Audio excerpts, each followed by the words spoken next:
Hi, boys and girls. Well, today we're going to read a story about a person who likes something that her friends do not like. Do you think you have anything that you like that your friends don't like? I really like spinach, but I have several friends who think spinach is disgusting. Mr. Clapp likes Brussels sprouts, and I think Brussels sprouts are really nasty. Well, in our story, A Bad Case of Stripes by David Shannon, there's a little girl who likes something that her friends don't like, and so she pretends that she doesn't like them so that she can keep her friends. Let's find out how that works out for her. A Bad Case of Stripes by David Shannon. We can see they've got some stripes of color. So I'm wondering if she'll have stripes of color on her. Let's find out. A Bad Case of Stripes. Camilla Cream loved lima beans, but she never ate them. If she loved them, why didn't she eat them? Why do you think she doesn't eat them? Let's find out. All of her friends hated lima beans, and she wanted to fit in with her friends. Camilla always worried about what other people thought of her. Oh my goodness, that would be a lot to be thinking about all the time. Today, she was fretting even more than usual. It was the first day of school, and she couldn't decide what to wear. There were so many people to impress.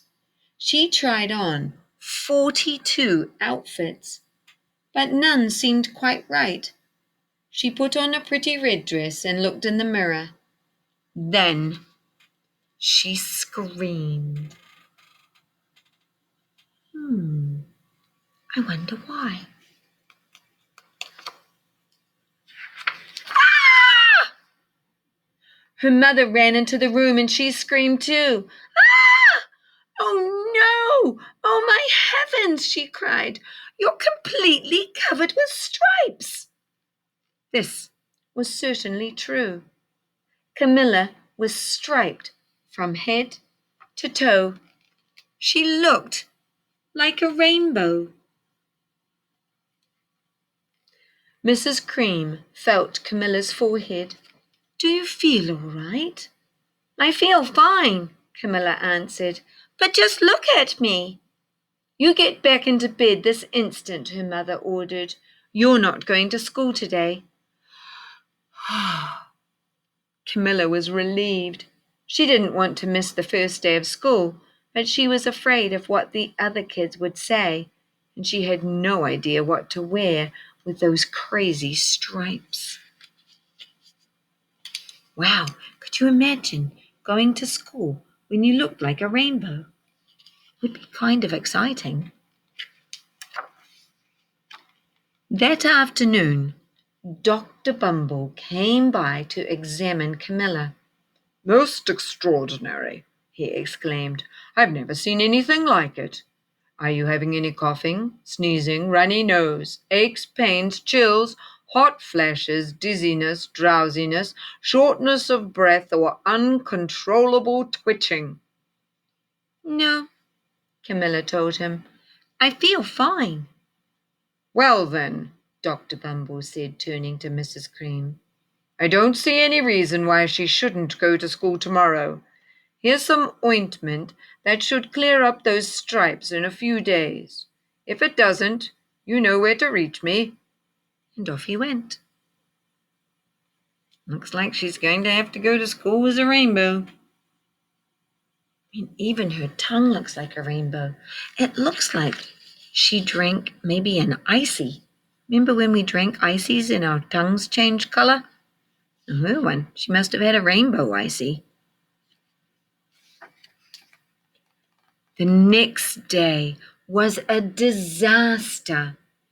Everyone at school laughed at Camilla, They called her Camilla Crayon and Night of the Living Lollipop. She tried her best to act as if everything were normal. But when the class said the Pledge of Allegiance, her stripes turned red, white, and blue, and she broke out in stars. What does she look like? Yeah, you're right. She looks like the American flag. And they're saying the Pledge of Allegiance to the American flag, but she looks like it. I think she's having a no good, very bad day. The other kids thought it was great. One yelled out, "Let's see some purple polka dots." Sure enough, Camilla turned all purple polka dotty. Someone else shouted, "Checkerboard!" and a pattern of squares covered her skin. Soon everyone was calling out different shapes and colors, and poor Camilla was changing faster than you can change channels on a TV.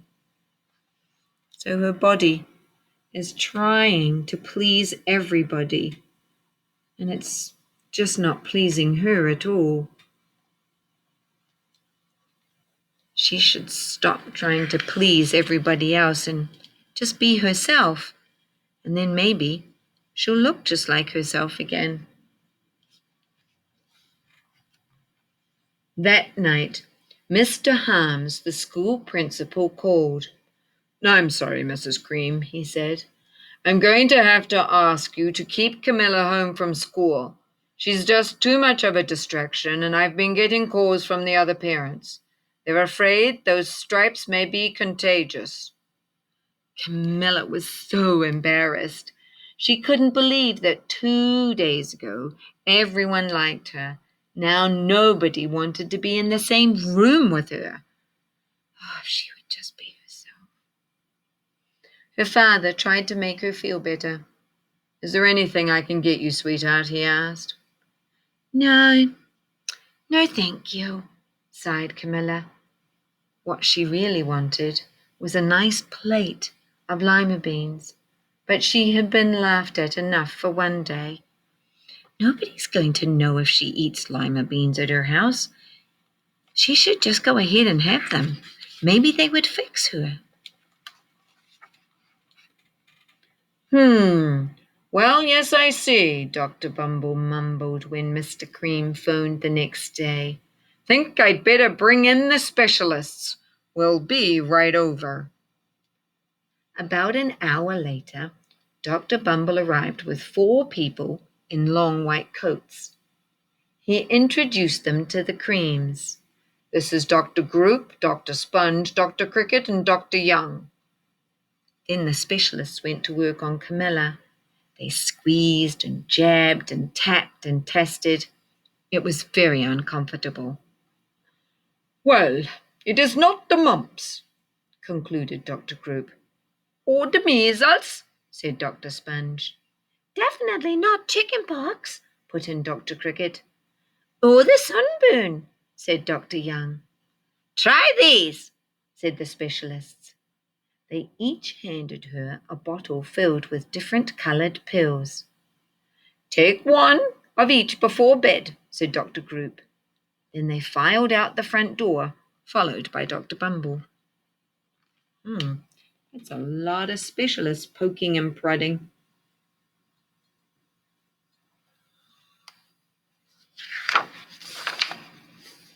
That night, Camilla took her medicine. It was awful. When she woke up the next morning, she did feel different, but when she got dressed, her clothes didn't fit right. She looked in the mirror, and there, staring back at her, was a giant, multicolored pill with her face on it. Oh my goodness. I don't think those pills are working at all.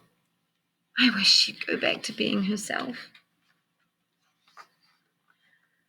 Dr. Bumble rushed over as soon as Mrs. Cream called. But this time, instead of the specialists, he brought the experts. Dun, dun, dun! Dr. Grood and Mr. Mellon were the finest scientific minds in the land. Once again, Camilla was poked and prodded, looked at and listened to. The experts wrote down lots of numbers. Then they huddled together and they whispered,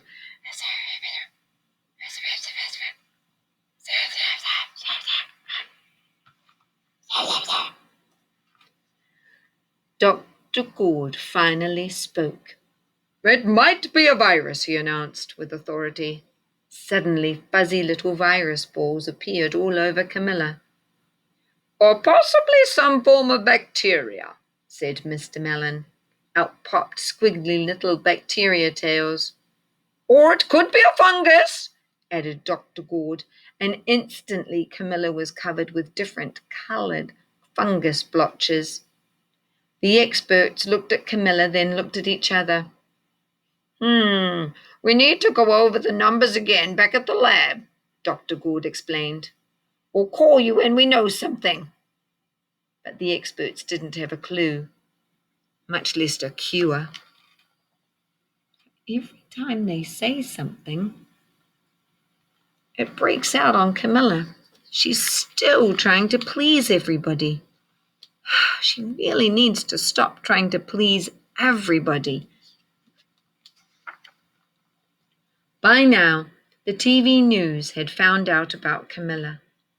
Reporters from every channel were outside her house telling the story of the bizarre case of the incredible changing kid.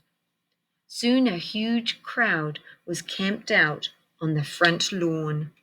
Wow, they're taking up a lot of space. She certainly is generating a lot of interest. Oh my goodness. Look at poor Camilla now. We should go over there and tell her, just be yourself. And then hopefully she would change right back. The Creams were swamped with all kinds of remedies, from psychologists, allergists, herbalists, nutritionists, psychics, an old medicine man, a guru, and even a veterinarian. Each so-called cure only added to poor Camilla's strange appearance until it was hard to even recognize her. She sprouted roots and berries and crystals and feathers and a long furry tail. But nothing worked. Oh, it must be really uncomfortable. One day, a woman who called herself an environmental therapist claimed she could cure Camilla. "Close your eyes," she said. "Breathe deeply and become one with your room." "Oh, I wish you hadn't said that," Camilla groaned. Slowly she started to melt into the walls of her room. Her bed became her mouth, her nose was a dresser, and 2 paintings were her eyes. The therapist screamed, "Ah!" and ran from the house. "What are we going to do?" cried Mrs. Cream. "It's just getting worse and worse." And she began to sob. Yep, I think she would have a much better time with us if we came over and said, "Camilla, just be yourself. It's okay to be yourself. We'll still like you. Just be yourself." At that moment, Mr. Cream heard a quiet little knock at the front door. He opened it. There stood an old woman who was just as plump and sweet as a strawberry. "Excuse me," she said brightly, "but I think I can help."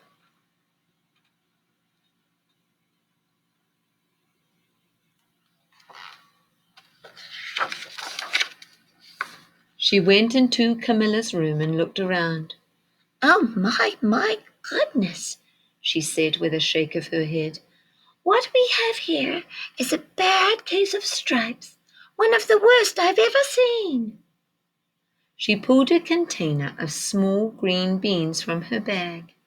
"Here," she said. "These might do the trick." "Are those magic beans?" asked Mrs. Cream. "Oh, my no, replied the kind old woman. "There's no such thing. These are just plain old lima beans. I'll bet you'd like some, wouldn't you?" she asked Camilla.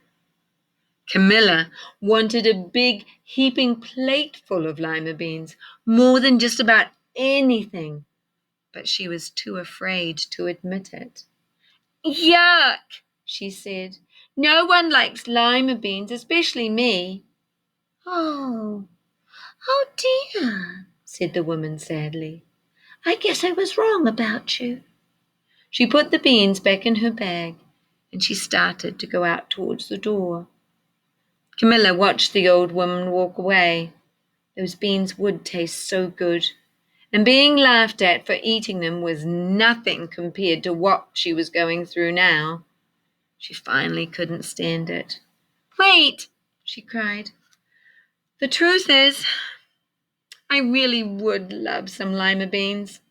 "I thought so," said the old woman with a smile. She took a handful of beans and popped them into Camilla's mouth. "Mmm," said Camilla. Yay, she's finally being herself. She's finally admitting she likes something. What do you think? Do you think this might do the trick? Let's find out. Suddenly the branches, feathers, and squiggly tails began to disappear. The whole room swirled around, and when it stopped, there stood Camilla, and everything was back to normal. "I'm cured!" she shouted. "Yes," said the old woman. "I knew the real you was in there somewhere." She patted Camilla on the head. Then she went outside, and she vanished into the crowd. That was a very wise old woman. She knew what Camilla wanted, what she needed to get back to being her regular self. Afterwards, Camilla wasn't quite the same.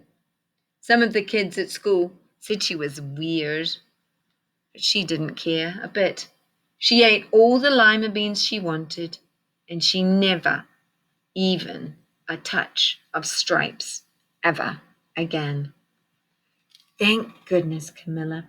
Just be yourself. We like you the way that you are. It's what makes you you.